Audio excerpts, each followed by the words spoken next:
notre système de santé est moins efficace qu'il ne devrait l'être.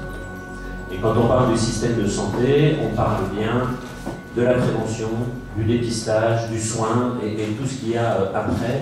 Je discutais avec les représentants des soins à domicile, de tout ce qui se fait à domicile. Il est évident que l'hôpital, si on sera amené à parler d'hôpital, n'est qu'une petite partie de tout ce système et qu'il faut englober le système dans son ensemble. L'objectif, il est clair, c'est de poursuivre ce qui a été fait, avec cet objectif de protéger les Français.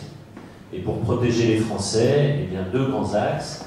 Un premier axe autour de continuer à lutter contre les inégalités d'accès à la santé.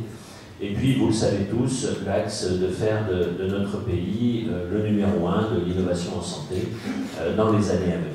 Alors, très rapidement, pour revenir sur ces inégalités d'accès à la santé, quelques axes qui ont été faits, qui sont faits actuellement, qui vont continuer bien sûr.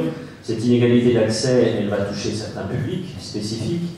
Sans entrer trop dans le détail, on peut parler du 100% sur nez, gorge, nez, oreilles et les yeux. On peut parler du programme des 1000 jours, les 2 premières années de l'enfant, avec l'accompagnement des jeunes parents.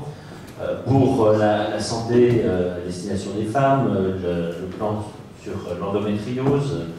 Je rappelle quand même une femme en âge de procréer sur 10, 2 millions de nos concitoyennes, et 7 ans actuellement pour réussir à faire un diagnostic, c'est tout à fait inacceptable et ce plan va permettre d'améliorer les choses. La pilule gratuite pour les femmes de moins de 25 ans, l'extension des compétences des sages-femmes, et je pense que nous aurons l'occasion de discuter là-dessus, puisque la santé, ce n'est bien sûr pas que les médecins, et c'est l'ensemble des professions de santé qui doivent travailler ensemble.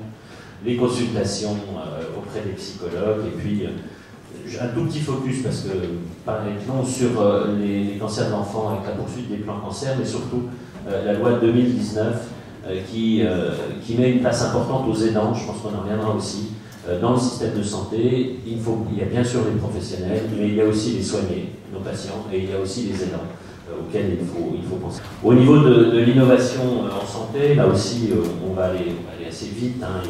Il y a plusieurs objectifs. Améliorer notre attractivité vis-à-vis des entreprises pour qu'elles reviennent en France, assurer cette sécurité d'approvisionnement. Vous connaissez tous l'histoire du paracétamol.